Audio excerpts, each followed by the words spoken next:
जो बोलोगी मुंह मांगे कीमत मिलेगी। मुझे तो साहब जी 1 दिन का 1000 रुपया चाहिए।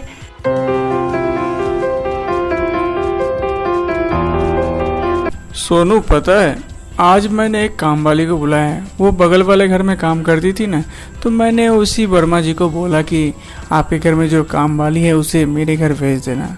अरे यार, काम और होता नहीं है, कितना काम करेंगे हम लड़कों से, और काम नहीं होता है। इसीलिए सोचा कि चलो कुछ काम करने वाली को भी बुला लेते हैं। सही किया भाई, अब सही में काम नहीं करने का मन करता है। कब आने वाली है? बोली तो थी कि अभी आएंगे, देखते हैं कब तक आती है। तभी शांता बाई आती है। साहब जी, कोई घर पे है? अरे साहब जी, आप लोग यहीं मिल गए। आप लोगों ने काम के लिए बोला था ना वर्मा जी को, उन्हीं ने मुझे भेजा है कि जाके देख लो क्या काम है नहीं है। तो मैं काम करने के लिए आई हूँ। आप लोगों घर में क्या क्या काम है मुझे बता दीजिए। शांता बाई को देखकर दोनों के मुंह से लार टपकता है। दोनों ऊपर से नीचे तक उसे सिर्फ ताकते रहते हैं। ओ साहब जी, आपने बताया नहीं क्या क्या काम है? ओ हाँ, अरे घर में बस झाड़ू पोछा करना है, बर्तन है, और घर का जो भी काम तुम्हें लगे वो कर देना, बस इतना सा ही काम है। ठीक है साहब जी, तो मैं कल से आके कर दूं? अरे फिर कल क्यों, आज भी तो काम बाकी है। तुम आज ही से स्टार्ट हो जाओ ना, तो हम लोगों को भी थोड़ी सी मदद मिल जाएगी। माफ कीजिएगा साहब जी, आज तो मेरी लेट हो जाएगी। कल से मैं समय लेके आऊंगी, फिर कल से कर दूंगी, आज नहीं कर पाऊंगी। सॉरी, माफ कीजिएगा। अच्छा चलो ठीक है, कल से तुम आके कर देना, लेकिन समय पे आ जाना। ऐसा नहीं कि ज्यादा छुट्टी मारने लगी हो। ठीक है साहब जी।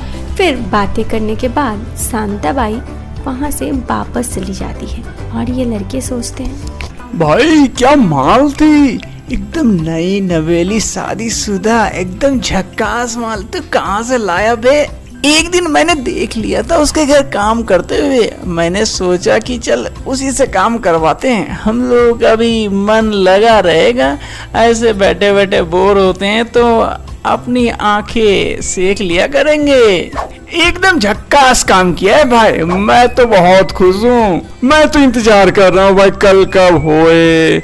अगर जल्दी से कल होए तो फिर वो आए, फिर हम लोग का मनोरंजन होए। अरे कल हो जा।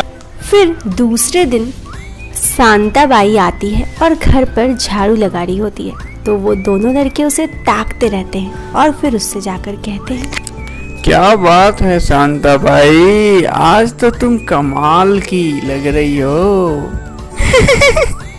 साहब जी, आप भी ना कुछ भी बोलते हैं। अरे सच में, मैं मजाक नहीं कर रहा हूँ, एकदम कमाल की आइटम लग रही हो। ओ थैंक यू साहब। मेरे बारे में क्या ख्याल है, मैं कैसा दिखता हूँ ये तो जरा बताओ। मैं तो तुम्हारी तारीफ करता रहता हूँ। आप भी अच्छे दिखते हो साहब जी। ओहो, सिर्फ अच्छा दिखता हूँ या कुछ और भी? चलिए साहब जी, आप भी ना कुछ भी बोलते हैं। शांता बाई की बातों से ग्रीन सिग्नल मिल चुका होता है इन लड़कों को। वो दोनों समझ जाते हैं कि शांता बाई उनसे बातें करने में इंटरेस्टेड है, लेकिन अब सिर्फ वो उन्हें देखते ही रहते हैं, शांता बाई को। और फिर दूसरे दिन जब शांता बाई पोछा लगा रही होती है तो वो दोनों लड़के उसे ताकते ताकते फिर उसके पास आते हैं और आकर उससे कहते हैं कि क्या बात है, आज पोछा बहुत ही मजे से लगा रही हो, कुछ बात है का? नहीं साहब जी, ऐसी कोई बात नहीं है, बस मैं तब से नोटिस कर रही थी आप छुप के मुझे बहुत घूर रहे थे। क्या बात है, मैं आज कुछ ज्यादा ही सुंदर दिख रही हूँ क्या? अरे तुम तो हमेशा सुंदर ही दिखती हो, लेकिन आज तो एकदम कहर डाल रही हो। तो क्या करूं, छुप के मन नहीं भरा, इसलिए सामने आके देखने लगा। तुम्हें कोई दिक्कत तो नहीं? नहीं साहब जी, क्या दिक्कत हो सकती है, बस देखने के भी कुछ होने चाहिए। अगर आप वो दे दे तो फिर मैं आराम से दिखाने के लिए भी तैयार हूँ। ओह अच्छी बात है, आज तुम बोली तो सही। बोलो तुम्हें कितना पैसा चाहिए? जो बोलोगी मुंह मांगे कीमत मिलेगी।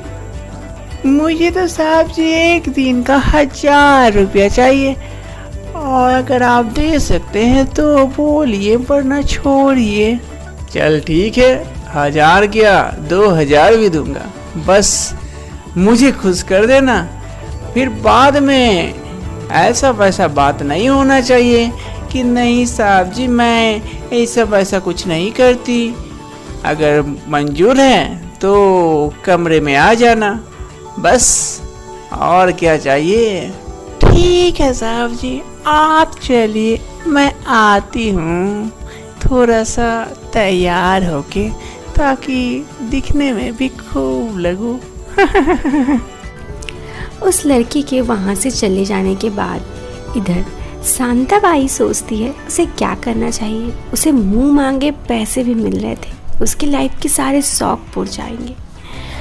फिर क्या था, शांताबाई उस लड़के के पास पहुंच जाती है उसके बेडरूम में और उससे प्यार के गुल खिलाने लगती है। इधर वो लड़का भी खुश हो जाता है, उसे जो चाहिए था वो भी मिल रहा था, और शांताबाई को इन सब चीज़ों में कोई दिक्कत नहीं थी, क्योंकि उसके पति एक नंबर के नल्ले थे, दिन भर शराब पीते थे। यहाँ पे ये लड़के कम से कम शांताबाई को पैसे दे रहे थे, और आज की ज़िंदगी में उसके लिए पैसों की बहुत मोल थी। फिर ये सिलसिला ऐसे ही चलता रहता है।